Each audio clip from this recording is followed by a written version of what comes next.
Alright, so I wasn't expecting to film a video today, but I'm very happy. Today I got a shipment from OM System.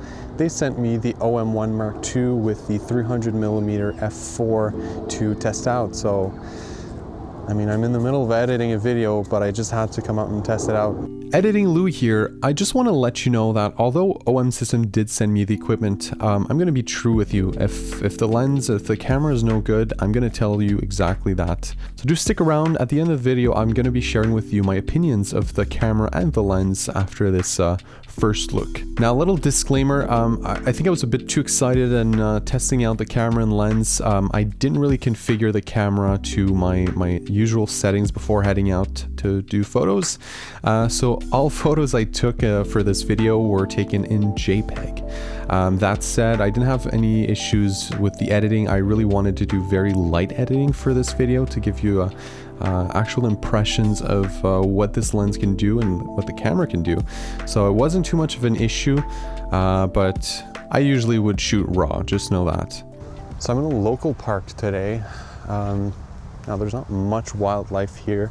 The birds are pretty much very quiet right now because it's, well, technically it's fall. We're the 24th today, I think, of September.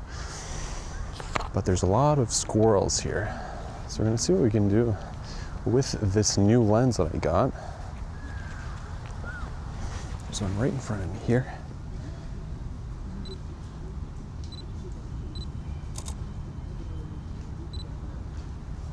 Okay, right now I'm on single autofocus, but I want continuous autofocus. There we go. Oh, he's really close now, isn't he? Oh, don't run away, buddy. Just trying to get you some nice portraits. Update that LinkedIn profile of yours. Editing Louis back here again. Just for this next photo, I really want you to pay attention at the noise in the photo, okay? So this shot was taken at 5000 ISO. ISO 5000 is really high for Micro Four Thirds. I'll put the equivalent to full frame here on screen, but I would never typically shoot at 5000 ISO. Even beyond 2000, I can manage using denoise software. But in this situation, 5000 ISO, there's very little noise. So I don't know if it's because it was shot in JPEG and maybe inside the camera there's some denoise happening. But nonetheless, the results were pretty good for ISO 5000. Let me know what you think. Oh, that's really tough. I got one good shot.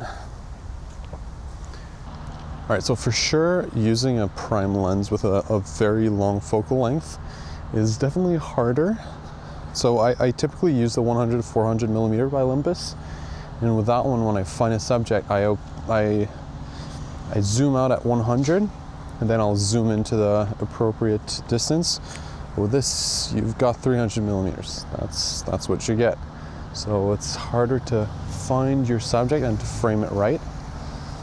So that's certainly a learning curve. This squirrel's got something in his mouth. Let's see if I can potentially get him.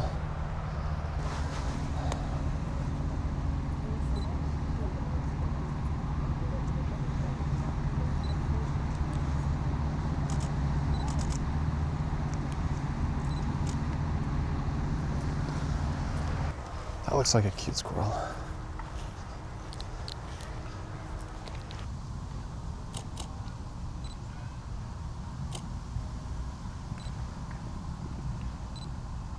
right, so I'm going to test out this lens for portraits with my fiance, who's right in front of me here. Let's see how good this is.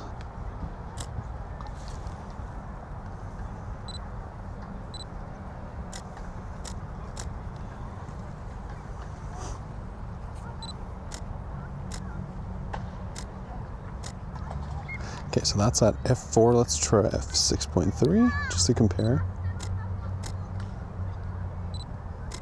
I have to say the image stabilization, and this is crazy. This is without. This is on. All right.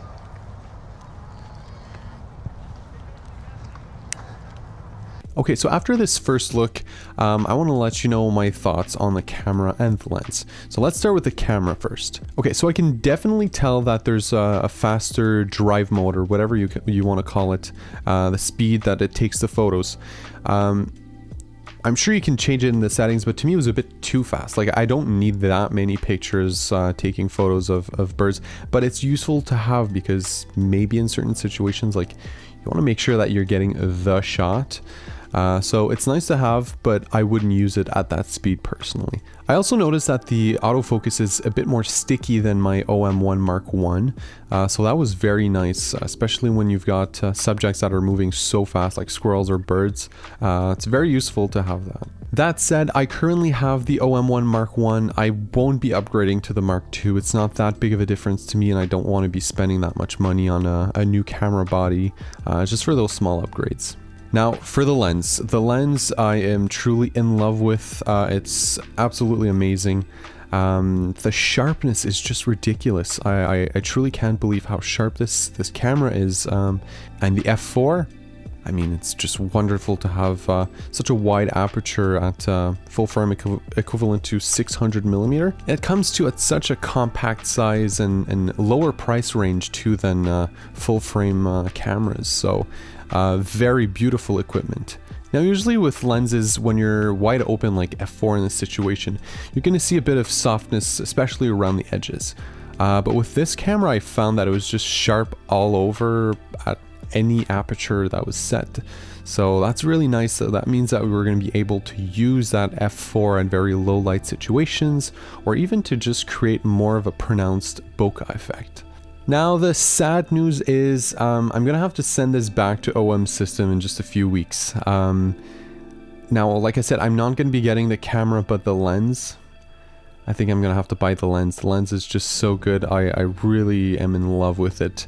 So my wallet's going to be a bit sad, but I'll be happy. Anyways, that's it for me today. I hope you enjoyed this video. Let me know in the comments, have you ever used a very long focal length prime lens? And how long did it take for you to get used to trying to find your subject with such a lens? Hope you enjoyed the video today. Don't forget to like and subscribe, and I'll see you again soon.